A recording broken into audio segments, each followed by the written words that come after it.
Well, you know what? I've been so excited to minister today, this word. I got to tell you a little bit of a backstory about it, though. It's kind of funny how it worked out. We're part of the Hillsong Network, and so we have a portal that we can go into that only if you're part of the network. And you can get some great stuff like leadership podcasts and just their Hillsong staff meetings and some of the stuff that that comes out of there. And it's been a tremendous resource for all of us. It's been amazing.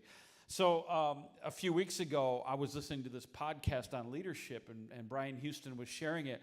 And it just impacted me greatly. And I thought, man, that is so good. That would be so good for a team rally. And so I was preparing, to take some of the principles in team rally, and it was just going to be amazing. And last week, Pastor Ben Murray led our team rally, and do you know? He listened to the same podcast and did the same thing.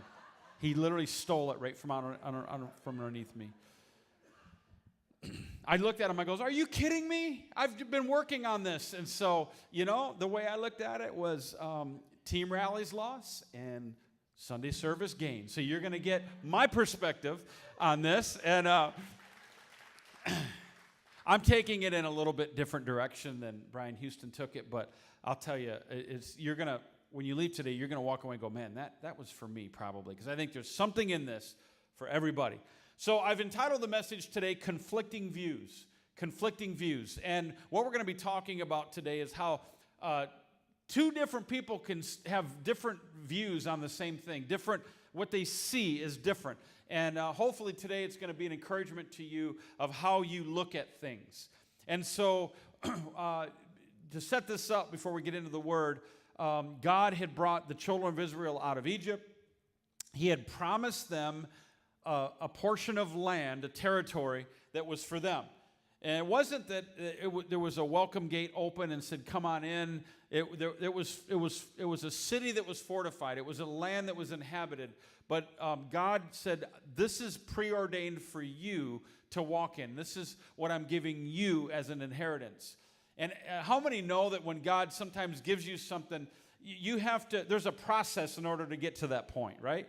There might be some wrestling. There might be some things that you struggle with. There might be some things, but God is faithful in the end. And so Moses gathers together some men, and he says, I want you to go in, and I want you to check this place out and let us know what you see. And that's where we're going to pick it up today. So Numbers 13, the Lord said to Moses, send out men to explore the land of Canaan, the land I am giving to the Israelites. Send one leader from each of the 12 ancestral tribes. So Moses did as the Lord commanded him, and he sent out 12 men, all tribal leaders of Israel, from their camp in the wilderness of Paran. First of all, the thing that catches me right off the bat is, why would God ask Moses to ask 12 men to go seek out the land? God already knows everything about the land. I think it was to test their faith. I think it was God testing to see if they were with him or they were not with him, if they believed what he said or they didn't believe what he said. I believe that's what was happening here. In verse 18 of Numbers 13, it says, Moses said, see what the land is like and find out whether the people living there are strong or weak, few or many. See what kind of land they live in. Is it good or bad? Do their towns have walls, or are they unprotected like open camps? Is the soil fertile or poor? Are there many trees? Do your best to bring back samples of the crops that you see, for it happened to be the season for harvesting the first ripe grapes. So they come back. There's 12 of them. They come back. These are all leaders of Israel, but they have conflicting views of what they just saw. And this was because of the way that most of them chose to see things. Are you going to be a person who's guided by fear, or are you going to be a person who's guided by faith? That's the $10,000 question today. 10 of them came back, and they missed out on the purposes of God because of the way that they chose to look at it. And so we're going to be talking about that today, of how we're looking at things and how we choose to see things. And my prayer today is that your faith will be encouraged today And if you are living a life ruled by fear, my prayer is that you make that shift today in your thinking and your mind. Say, yeah, I'm going to start trusting God on what he says, even when I can't see it, especially when I can't see it.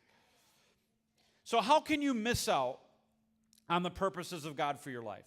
How can you miss out? I'm going to give you 5 ways that you can miss out on the purposes of God for your life. Number 1, you can miss out when you are ruled by the way you see. When you are ruled by the way you see. So in verse 23, the 10 of them said, but the people living there are powerful, and their towns are large and fortified. But we even saw giants there, the descendants of Anak. We saw giants. That's what they chose to see. The interesting thing about life is that the way we see is usually built on what we're looking for. The 10 of them looked at the giants in front of them and couldn't see anything else. 2 of them looked through the giants that they saw and saw what God had promised them. I wonder how different life would be for you and I if that thing that we're facing, if instead of focusing on that so much, if you and I would start shifting our gaze and looking through it, looking past it, and seeing what God is telling us on the other end. Moses then asked 6 questions of these 12 men, and we're going to intermingle these questions today. So Moses said to them, one of the first questions, he said, what was the land like? What was the land like? And everyone agreed it was awesome. So verse 23 says they came to the valley of Eshcol, and they cut down a branch with a single cluster of grapes, so large that it took 2 of them to carry it on a pole between them. That's a big cluster of grapes. They also brought back samples of pomegranates and figs. That place was called the Valley of Eshcol, which means cluster, because of the cluster of grapes the Israelite men cut there. After exploring the land for 40 days, the men returned to Moses, Aaron, and the whole community of Israel at Kadesh in the wilderness of Paran. They reported to the whole community what they had seen and showed them the fruit they had taken from the land. And this was their report to Moses. We entered the land you sent us to explore, and it is indeed a bountiful country, a land flowing with milk and honey. Here is the kind of fruit it produces. And they hand him this big cluster of grapes. They all saw the potential in the land. They all saw the potential in what God promised them. But 10 of them refused to take the risk and rejected their future that God had for them. You know, most of us like to live safely. And I'm not saying to be unwise with anything, but we like to live safely, and we hate change. We like to be comfortable. We like to be living in that which is familiar to us, and we hate ever thinking outside of that.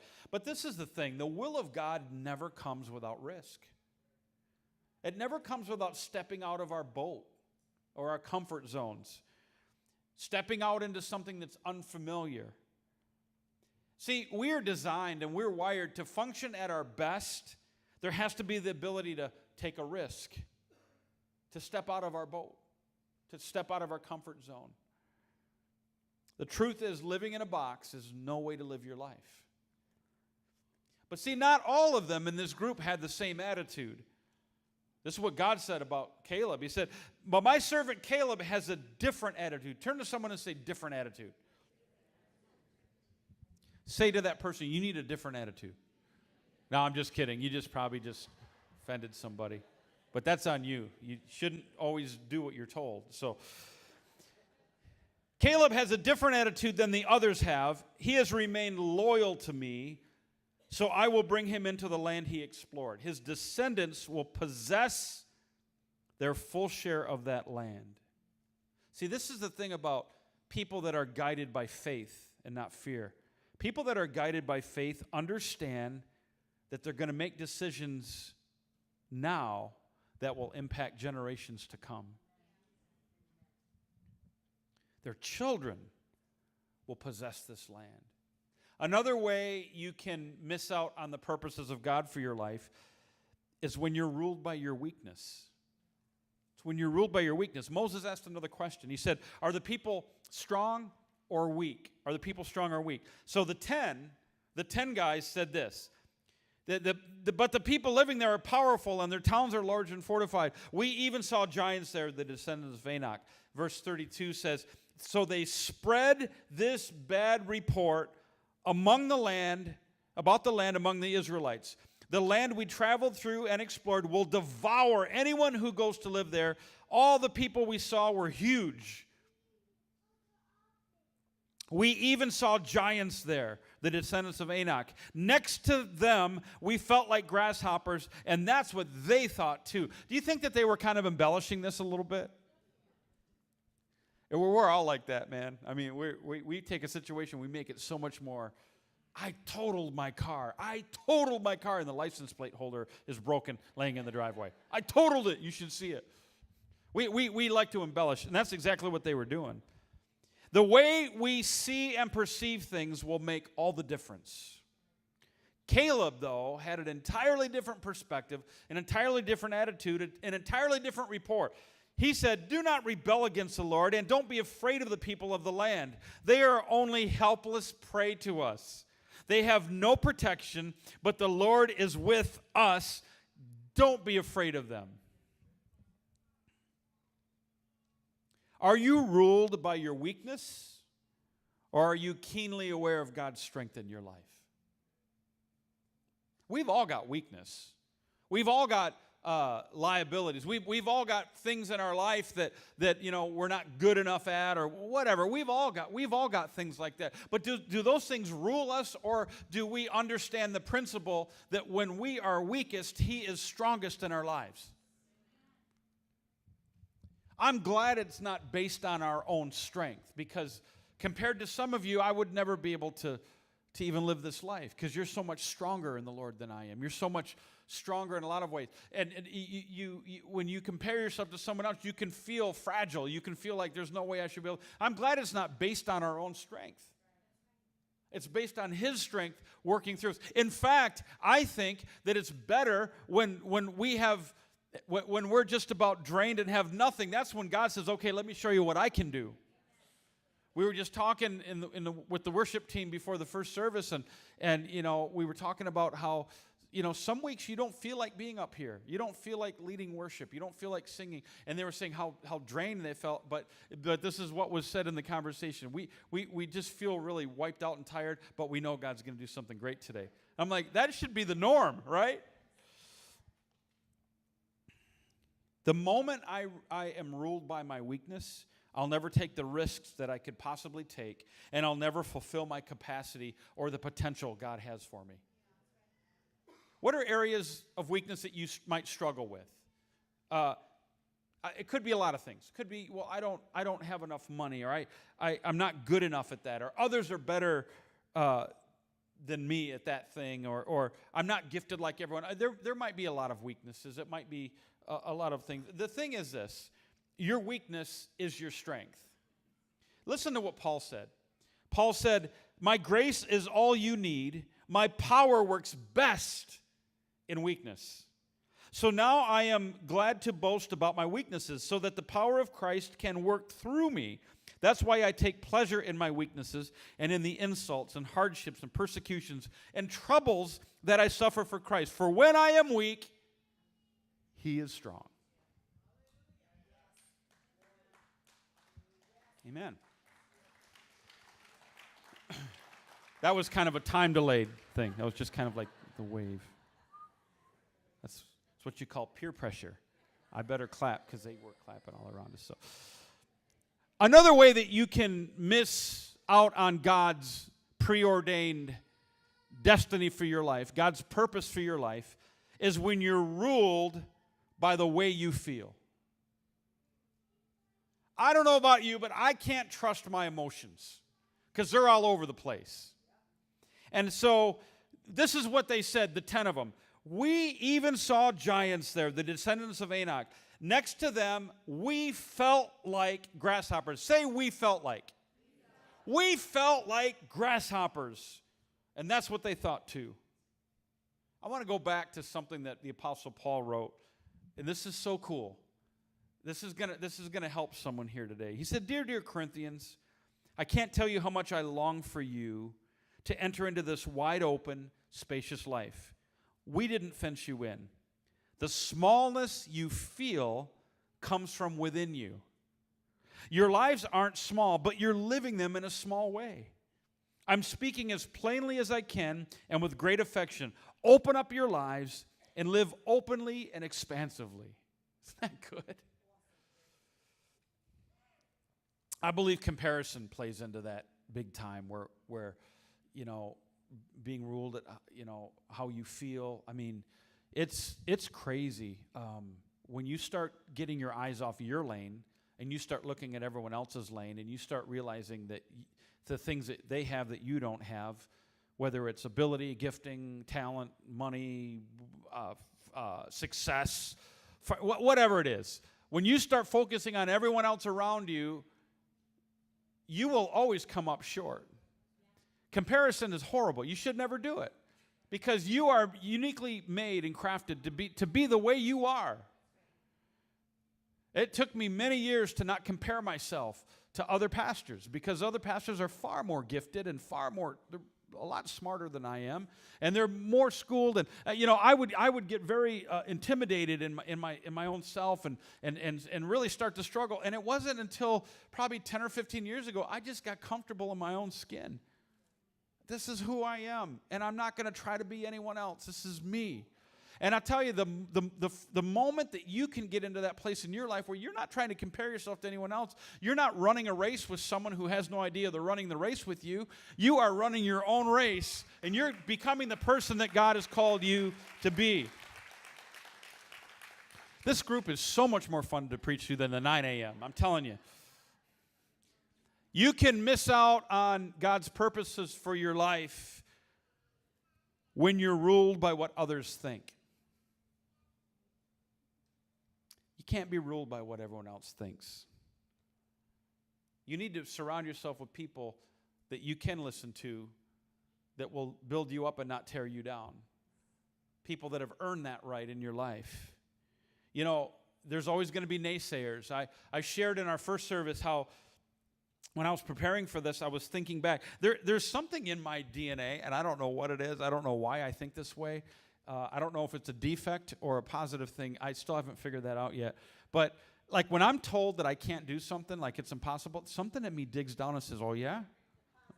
I'm going to dig down. I'm going to show you. It's just something in me, man. It's just crazy. I've been that way since I was a kid, and my grandkids are just like that. It's so crazy. And so I was thinking back of, coming to Christ in 1981, and God delivered me from, you've heard my story, from alcohol and drugs and all kinds of crazy stuff.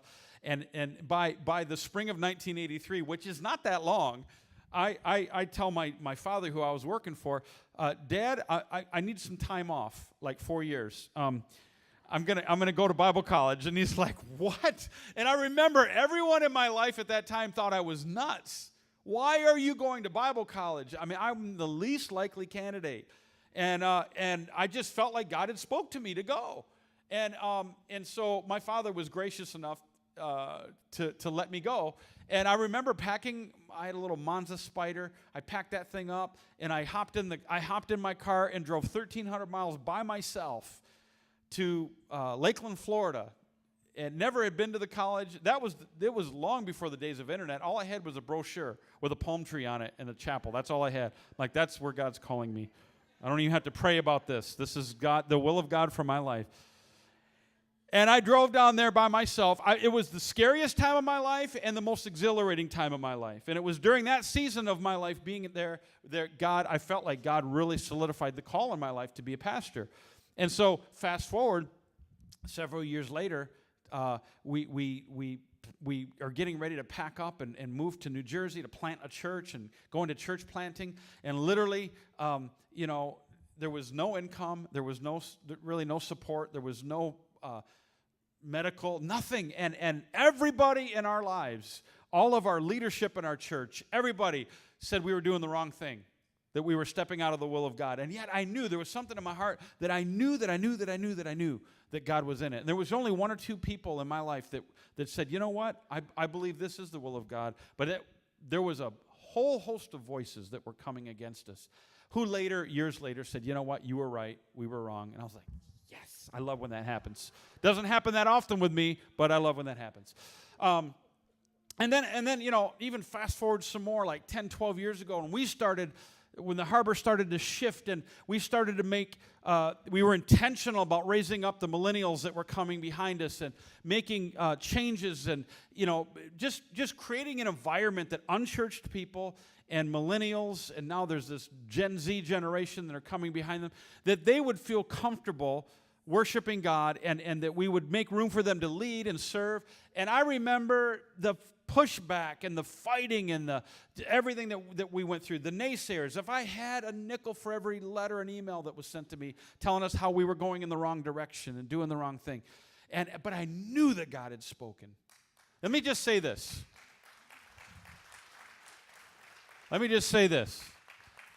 You need to know who to listen to. You need to know who to listen to.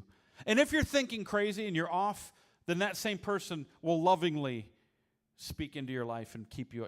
You know what I mean? I'm not saying that everything's always a yes. I'm just saying if you're weird and crazy, they're going to tell you that. But if you have a passion in your heart for God and you want to do what God wants, surround yourself with people that will speak into your life. Third question Moses asked was, are there few or many? Caleb says, but Caleb tried to quiet the people as they stood before Moses. He said, let's go at once and take the land. We can. Everyone say we can. We can certainly conquer it. That was Caleb.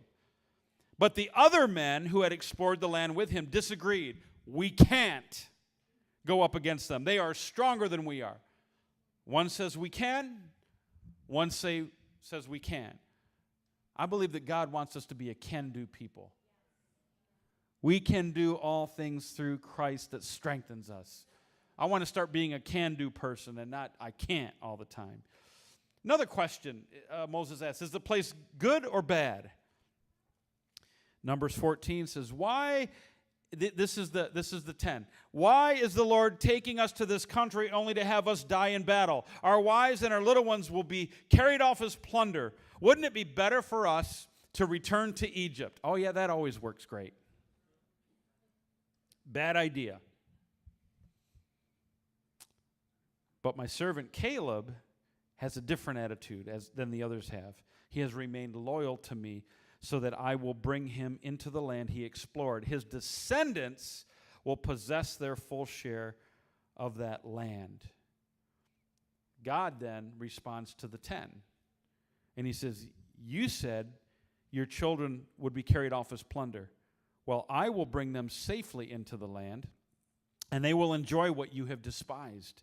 But as for you, you will drop dead in this wilderness. Man, that's not a great conversation for those 10 guys.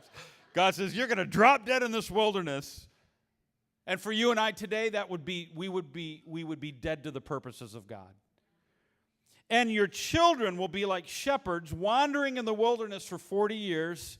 In the same way, they will pay for your faithlessness until the last of you lies dead in the wilderness. There's a price to pay being ruled by a life of fear and not by a life of faith. The fifth question, are there walls or open fields? Because we all know that walls protected a city against attack. And the 10 said, but the people living there are powerful and their towns are large and fortified. There's walls. Caleb says, don't rebel against the Lord, and don't be afraid of the people of the land. They are only helpless prey to us. They have no protection. But the Lord is with us. Don't be afraid of them. Caleb was seeing the same walls as they were, but Caleb's like, oh, those walls are nothing. They're literally unprotected. Why? Because Caleb knew that he was not fighting that battle alone. That's the difference. Let me ask you this. Do you see obstacles in front of you or opportunities?